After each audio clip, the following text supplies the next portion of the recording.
Broadcasting live from Jackson and State in Chicago's Loop, it's Radio DePaul Sports and Entertainment. You're listening to RDSE, where sports and showbiz meet. Hello, everyone, and welcome back to Beyond the Scoreboard, presented by RDSE. I am your host, Michael Lyons, and it's been an interesting week since last Friday in the NBA season. Obviously, I'm a Kings fan, so we're going to start off with the Kings. Kings are now 8-2 under Doug Christie and 2-1 since the last podcast, beating the Bulls on Sunday in the United Center and then losing to the Bucks on road on Tuesday, and then beating the 2-seeded Rockets in their game last night. Now the Kings, was this the thing we needed? Did we need a new face leading the team? I feel like that's what we needed. Like, Doug Christie has brought a different kind of energy. I mean, we were winning games without De'Aaron Fox playing, which has never really happened in the history of De'Aaron Fox being in Sacramento. But we win the season series against the Rockets, winning the first two games and it's a 3-game series. So I like where we're headed. We're headed in the right direction. This is keeping De'Aaron Fox in Sacramento after we don't really deserve him. If I'm going to be 100% honest, as a Kings fan, we don't deserve De'Aaron, but I love having De'Aaron. DeMar last night with a 33-point game to give us the 5-point victory over the Houston Rockets. Domantas Sabonis, great game, 20 points, 14 rebounds, 7 assists. De'Aaron Fox, 19 points. Not great shooting from him. Malik Monk, 26 points. Flamethrower out there. 10 for 19 shooting. Keon Ellis, 6 points off the bench. Devin Carter is still giving us some solid minutes, but still struggling to score the ball. I like where the team is headed. I think we need to make a move for somebody like a Kyle Kuzma or Cam Johnson, who we have been in talks with for years. When Kyle Kuzma is on the trade block, we've been in talks with them. Our game on Tuesday against the Bucks was a 130-115 loss. It's just so difficult to guard Giannis with the team we have right now. Like Sabonis, he's a decent defender, but he's not anything capable of stopping Giannis. Giannis had 33 points, 13 assists, and 11 rebounds, having a triple-double out there with 2 blocks. Giannis is just the man. When he's on, and there's no stopping him. Andre Jackson Jr., 2 points, so he struggled in the starting lineup, but Dame also had 24 points and Brook Lopez 21, and then off the bench, they had AJ Green, who had 16 points, and Ryan Rollins, who had 10. Got some solid minutes out of a couple bench guys. Bobby Portis gave him 8 points. But for us, Sabonis struggled, 16 points, 10 rebounds, 9 assists. And for him, in his last couple games, that's struggling. DeMar, 28 points. Keegan Murray, 11 points, still struggling to shoot the ball this year. De'Aaron, 9 for 23 shooting and 20 points. Second game back from the injury. And then Keon Ellis gave us 18 points. Great game from Keon, but would have liked to see him in the starting lineup again, playing some more minutes down the stretch. We were without Malik Monk this game, so that was kind of why the game looks a little bit further apart. I mean, they only really killed us in the first quarter.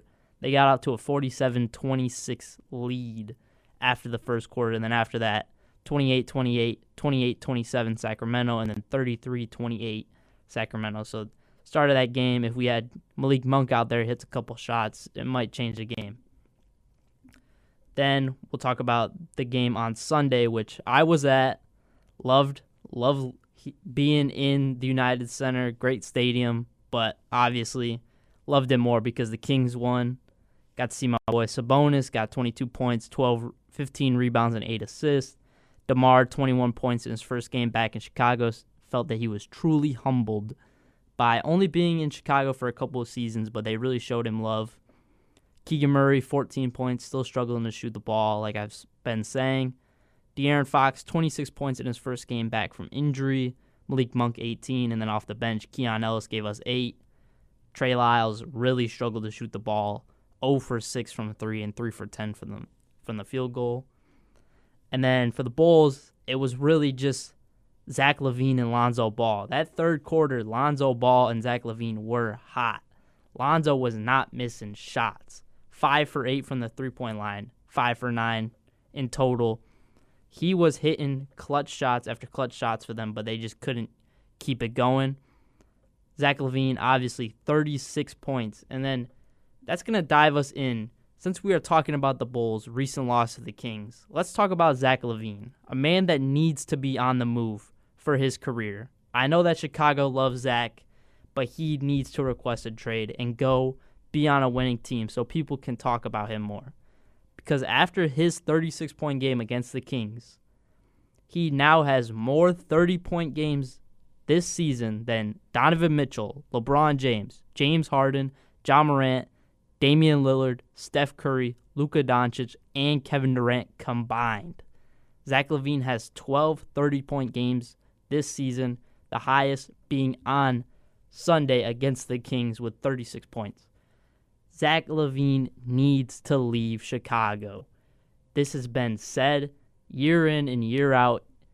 Zach LaVine and Nikola Vucevic need to be out of Chicago. One, Vucevic doesn't fit with the Bulls. But Zach LaVine, this is not good for his career. 29, almost 30, 30-year-old Zach LaVine, he needs to be on a winning team. So, if I'm Zach LaVine, I'm requesting a trade out of Chicago. I know he probably loves the city because the city shows him so much love. Great city. But for him, he needs to be in the spotlight while he can be. He's always been a guy that is a great scorer. He's just always been on bad teams. There's a game where he scored 50 points and they still lost. I think they lost to the Pistons when he scored 50 points. Like, that should not happen. This was like when the Pistons were terrible too. So like, Zach LaVine has just been struggling with this, being on a mediocre team but being a great player. Now, to step away from the Kings and the Bulls, we're going to talk about the biggest game of last night, which was the Cavs and the Thunder rematch, where we saw Shai Gilgeous-Alexander and the Oklahoma City Thunder absolutely dog walk the Cleveland Cavaliers. Thunder get their lick back and dog walk the Cavs with a 20-point victory, being up 119-81 going into the fourth. So this game was a lot further apart than the 20-point victory of 134-114 for the Cavs, because the Thunder only scored 15 points in the fourth quarter, mainly because they had a lot of their bench guys in. Alex Dukas got some minutes for them. Aaron Wiggins was out there, like Adam Flagler. Like, these guys were playing minutes in the fourth quarter, and the game with the two best players, or the two best teams in the league this season. Now they both are 34-6. The Cavs on a 2-game losing streak, I believe. Oh, no.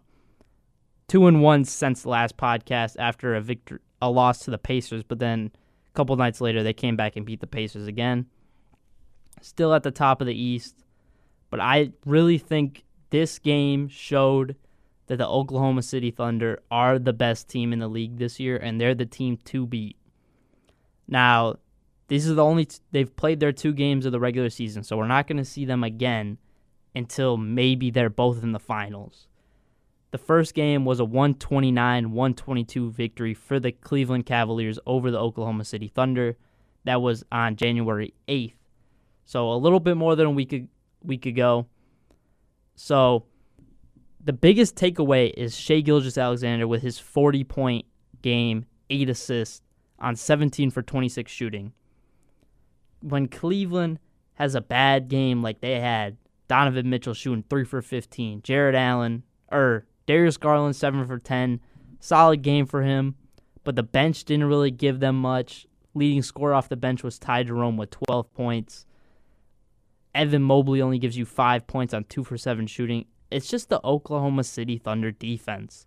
Luguentz Dort now passed Larry Bird on the all-time three-pointers made list, which is just kind of a crazy stat. J-Dub and J-Lin. So this wasn't even the Thunder team at their full strength because they still don't have Chet Holmgren. Isaiah Hartenstein wasn't playing, so this isn't the Thunder at their full strength, and they still went out and they beat the Cavs by 20 when the Cavs basically had their full team. There's no takeaway from this game other than that the Thunder are the best team in the league, and they are the team to beat, and this is why they should be everybody's pick for the finals this year. Now, before we get into some trade talks, trade deadline stuff, we're going to talk about probably one of the worst games in recent NBA history. On Wednesday night, we saw the Los Angeles Clippers beat the Brooklyn Nets 126-67. Yes, I said that right. 126-67. The Los Angeles Clippers, in Kawhi's fourth game back, beat the Nets by almost double. This should not be happening. I mean, the tank is getting crazy in Brooklyn. They want Cooper Flag. They want to trade away their guys, but this is just one of the worst games to watch. I mean, after the first quarter, it was 21-21 after the first quarter. But then after that, the Brooklyn Nets didn't score more than 16 points in a quarter for the rest of that game. And it's not even like the Clippers played that well. I mean, they shot 54%, 37% from the three-point line, but they didn't play that good. 126 is not a winning score in a lot of games in the NBA anymore. James Harden only gave him 21 points in 23 minutes. Kawhi 23 points as he's still coming back. But, geez, Brooklyn. What do Brooklyn fans think about this? This is what I really wonder. Like, your leading scorer was Jalen Wilson out of Kansas. Solid guy, second-round pick, 16 points off the bench. Like, your starting lineup, the highest scorer was Tyrese Martin with 8 points on 3 for 16 shooting. The Brooklyn Nets shot 30% from the field and 17% from the three-point line. And to make it even worse, they shot only a little bit above 50% from the free throw line. They were just not making any shots, which is just terrible to see. Brooklyn Nets fans should be kind of ashamed of this loss. Like, 67 points isn't just terrible to see on an NBA scoreboard in today's day and age. Like, if you don't even score 67 points in the first half, like, teams are like, oh, like, this could be dicey. Like, you're not scoring enough points. But 67 points in a whole game, that. Now, before we hop into the trade deadline and trade talks and some more things going around in the league, we're going to take a quick commercial break. This is Beyond the Scoreboard presented by RDSE. I'm your host, Michael Lyons, and we'll be right back. Max Strus curling right side, drills the jumper. See what Strus does. He looks like he wants to shoot. I was kind of hoping he'd pull up there, and one. Floater was wet. Strus is loose. Curl, three. Bang. You know it. My goodness. Strus on the other end gets it to fall and one.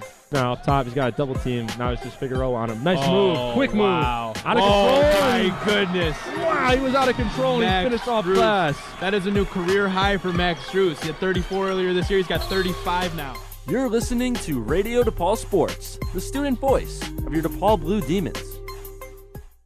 Hello, everyone. Welcome back to Beyond the Scoreboard. I'm your host, Michael Lyons, presented by RDSE.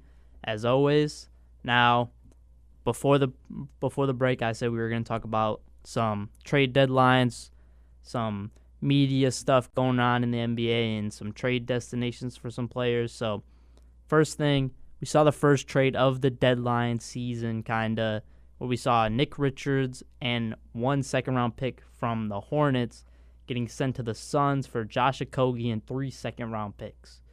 Now, I mean, it doesn't look like a big trade. Nick Richards and Josh Okogie aren't huge names. But what the biggest thing for this is, it's setting up the Suns to trade Jusuf Nurkic. They're setting up that front court. They're setting up some big man depth just in case they can't get anything back for Nurkic or anything instead. But they're really setting up to trade Jusuf Nurkic. I think he should be on the move. Bradley Beal should also be on the move for the Suns. But, I mean, are both of them going to get moved? I mean, we'll talk about that a little bit more and some trade destinations for those guys. But I don't know. I don't see both of them getting traded. I think Nurkic is the biggest name that will get traded because Bradley Beal has that no trade clause, so he can waive and he could say he doesn't want to get traded somewhere. So that's the biggest thing. Now to some trade talks. Warriors legends Draymond and Curry do not want the Warriors to mortgage their future for a win-now move. Draymond saying bad teams do that. Bad organizations do that. We're not neither one. Now, I mean, if you're Draymond and Curry, how many years do you think you have left? Curry is not having a great year. Draymond is on the tail end of his career. How many years do they really think they have left? Now, also, there's some signs that Curry is coming out saying that he doesn't want the Warriors to wave the white flag. He doesn't want to see them not make any moves because he feels like any year with a lineup he can win. But I don't know. They can't wait long. They can't wait too long because with Draymond and Curry, they're getting older. They're not in their prime anymore. They're past their prime. Steve Kerr is a great coach, but I mean, the young guys they're bringing in aren't leading them to victories. Kuminga has not really shaped out to be the guy that he was supposed to be since when he got drafted. And then every year the Warriors fans talking that this is Kuminga's year. Kuminga's going to step in and be that third guy. I mean, he just still hasn't done it. Moses Moody, he's showing flashes, but he's not a generational guy, or he's not a star player for them that's really going to lead them to a championship. I mean, Brandon Pozenski is good, but he's not getting them over the hump. Now, there's a chance the Warriors make a trade for Zach LaVine while only giving up Andrew Wiggins, Gary Payton II, Kevon Looney, and 1 first.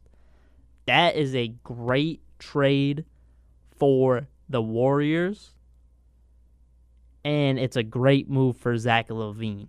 The Bulls, they don't really get anything out of that is worth their while. I mean, besides the first-round pick, but, the Warriors aren't going to be a lottery pick, probably, with Zach LaVine. So, do I see the Bulls making that trade? No. But if Zach LaVine requests a trade and that's the best offer they get, I can see it happening. It's a win-now move for the Warriors. They get that third star. Then maybe Kuminga is the fourth guy. It can kind of start to move in the right direction. But the Warriors have also called and had talks about acquiring Robert Williams from Portland, Nikola Vucevic from the Bulls, Jonas Valanciunas from the Wizards, and John Collins from the Jazz. Now, out of those guys, it depends on what they give up. Rob Will is a lot like Kevon Looney, and I don't think he would really fit in the Warriors' offense because the Warriors have never really been a lob threat team with that center position. So a guy like Vucevic or Jonas Valanciunas fit a lot better. John Collins is a great guy, but I still also don't think he is exactly what the Warriors want. Obviously, they're just making calls so they can test the waters, see what Rob Will and John Collins, their value is. But if you're the Warriors and the Warriors organization, you want a guy like Vucevic and you want a guy like Jonas Valanciunas who can spread the floor and at times can be a rim defender, but you have Draymond who is a great defender, so You have that, even though he's at the tail end of his career. So out of these guys, I would most like the Warriors to acquire Nikola Vucevic, just because I think he fits a lot more with the Warriors' offense. But Jonas Valanciunas is a great second option for them. Obviously, I think they would give up less for Jonas Valanciunas because he's just the Wizards don't need anything and they don't want anything. They just want to tank. They just want to get off the Jonas Valanciunas contract.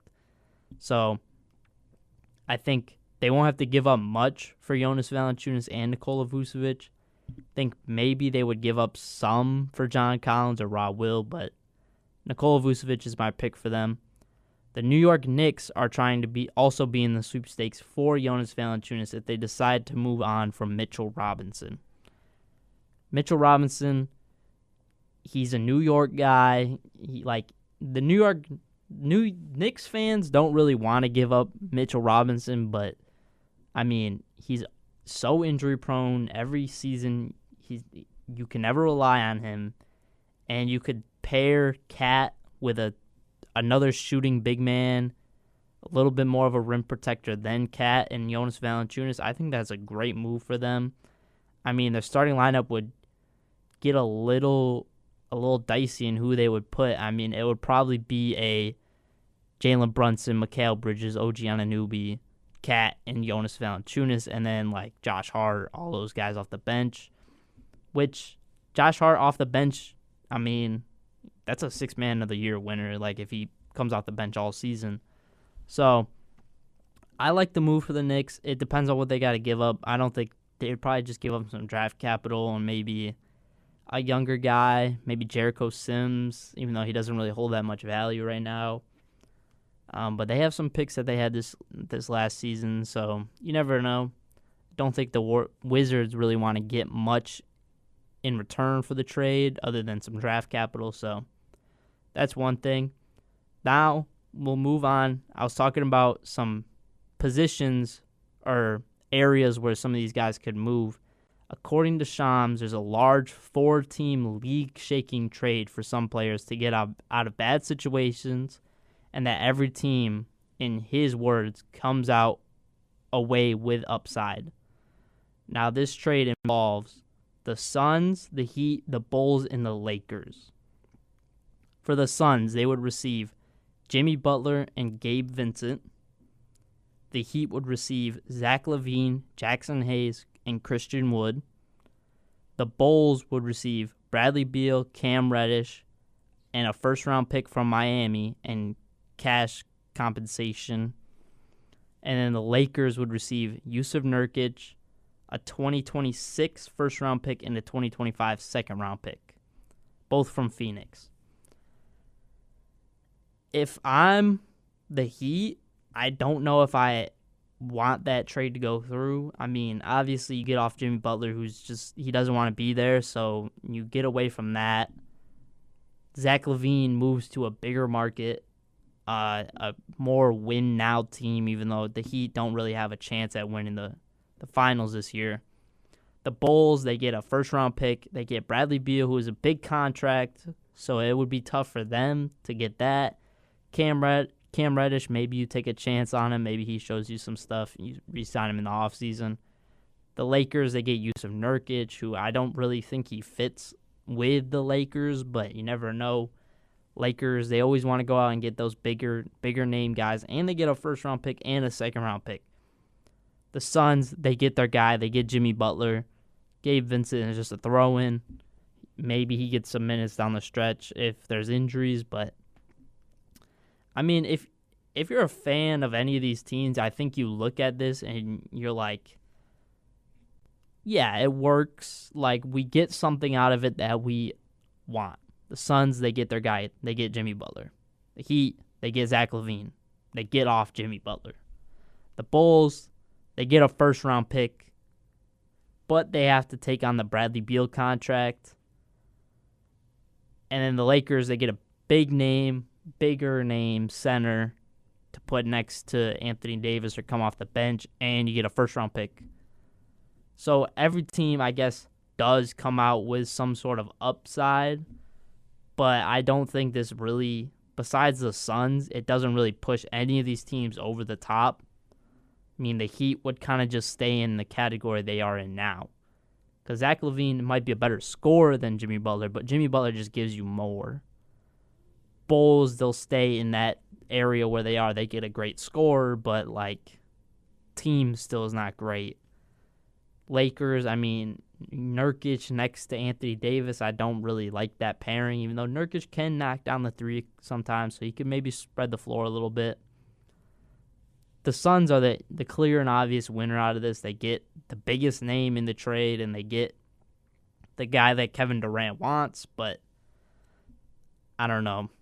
I wouldn't fully take this trade if I was the Heat or the Bulls, but I could see it happening, and I wouldn't be mad at it happening, but I could see fans being upset. Now, let's talk about a little bit about awards and some stats that happen. My pick for the MVP is still Shai Gilgeous-Alexander, but Nikola Jokic is making a strong case, averaging the most points per game, rebounds per game, and assists per game since Kareem, averaging 30.6 points, 13.2 rebounds, and 9.9 assists, almost a triple-double. He's also the first center to achieve 5,000 career assists since Kareem Abdul-Jabbar. Jokic is a one-of-a-kind player. He might be the best player in the NBA strictly off of what he gives your team. Shai, probably the best scorer. Giannis, most physical, most dominant. LeBron has all the accolades. But Jokic, though, has everything. He has a championship. He has awards. There's not many players in this league that can guard Nikola Jokic one-on-one. If I'm any team in the NBA, I would trade my best player, if you could take Nikola Jokic off the Nuggets, but you have to give up your best player, there's not a team in the NBA, I think, that wouldn't take that. That's just me talking from a Kings fan perspective. Like, I love De'Aaron, I love DeMar, I love Sabonis. Like, whoever you say is our best player, I'm taking Jokic over that. Because even if he's not great, even if he's not on a great team, he elevates everybody he plays with because he takes so much pressure off of everybody else on the offensive end. That's why, Michael Porter Jr. goes through streaky, 3 weeks he'll be the best shooter in the NBA. 3 weeks he'll be terrible. But they still win those games. So, if we're going to talk about elevating a team, Nikola Jokic needs to be the number one name that we put as the best player that elevates a team. Now, I mean, the Nuggets are sitting 24-16 on the season, 4th in the West. Now, is he going to win his third NBA MVP award? Probably not, because one, it's just like what's happening in the NFL right now. Lamar Jackson deserves that MVP award based off stats, but he's already won it twice, and record-wise, even though he beat Josh Allen record-wise, the Bills have a better record. Who's my pick still? Lamar Jackson. He's the best player in the NFL this season, Lamar Jackson. The best player in the NBA this season is Nikola Jokic. OKC sitting at a 34-6 record with Shai Gilgeous-Alexander, who is, again, the second best player in the NBA this season behind Jokic. He's going to win MVP based off the fact that Jokic has already won it twice, and the Thunder sitting at the 1 seed, 34-6.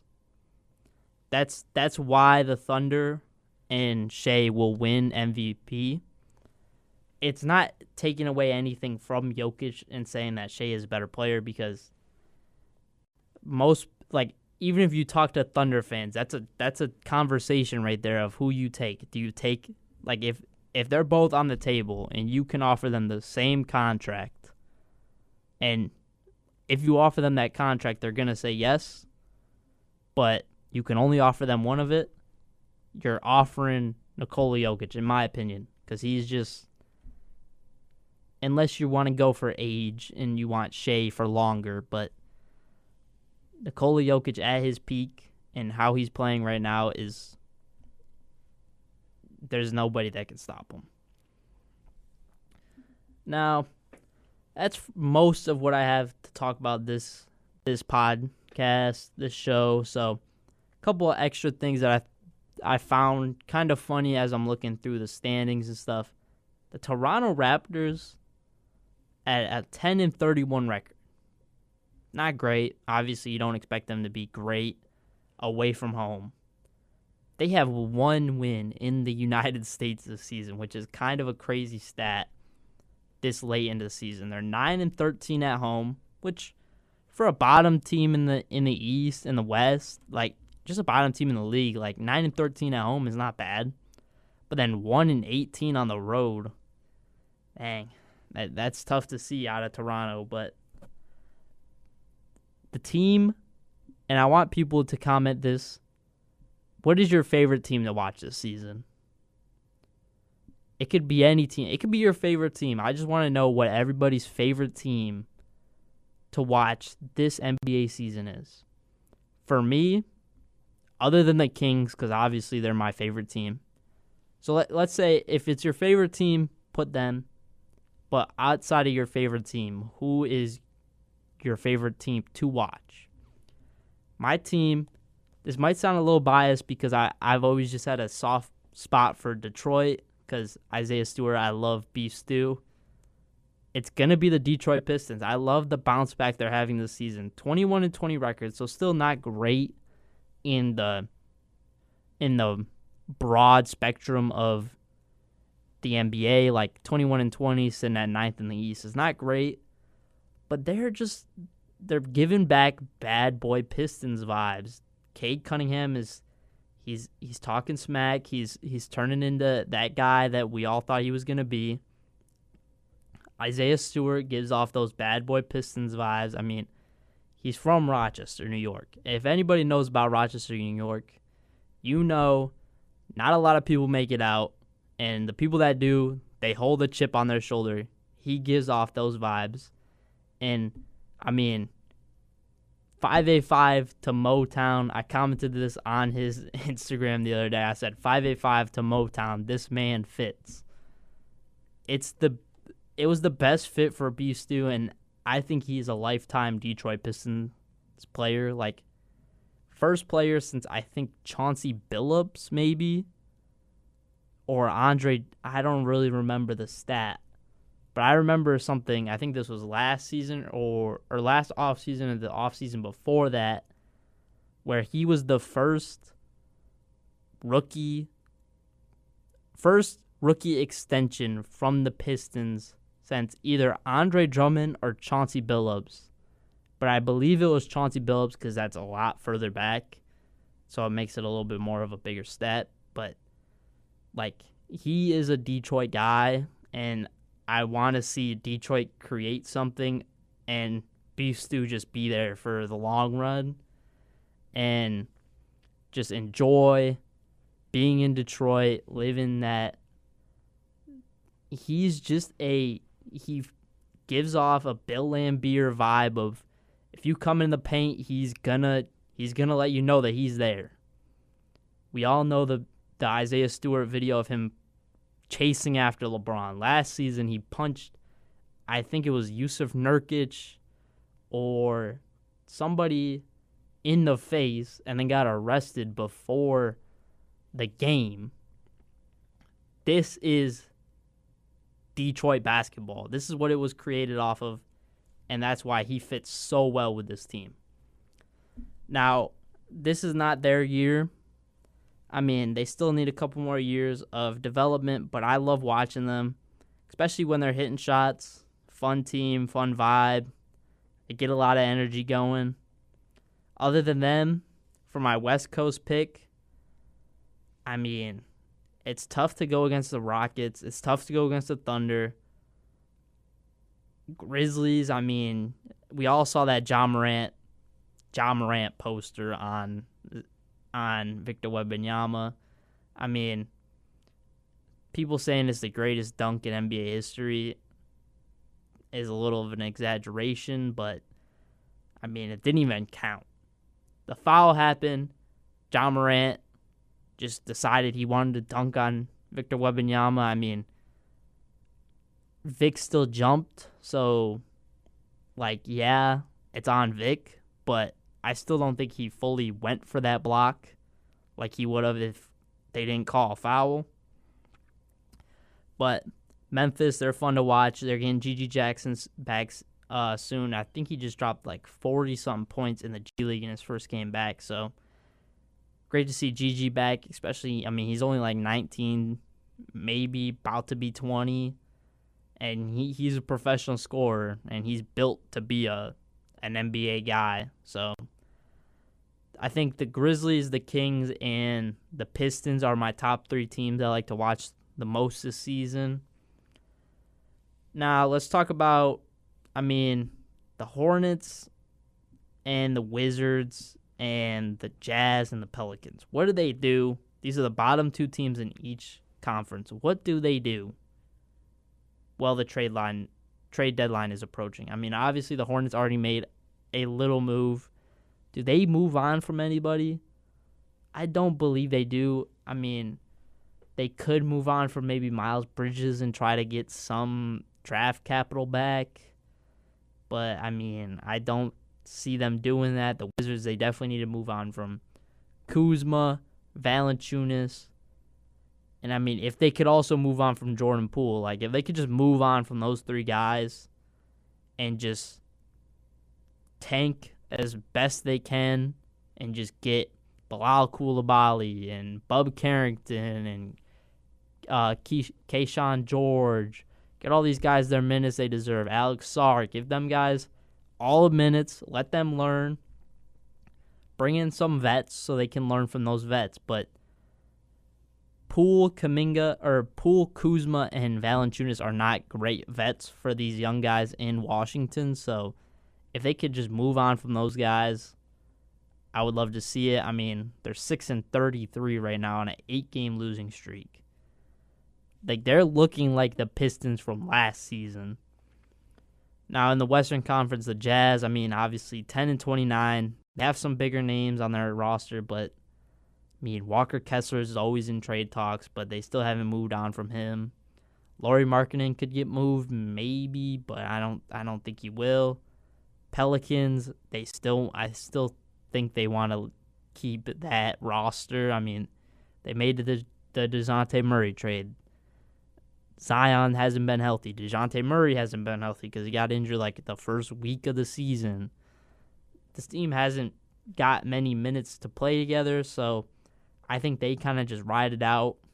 They have a bad season, draft capital, they draft somebody, or they trade down, they trade away and get a bigger name. But that's all I have for today. I hope you guys enjoyed listening to Beyond the Scoreboard presented by RDSC, and I'm your host, Michael Lyons.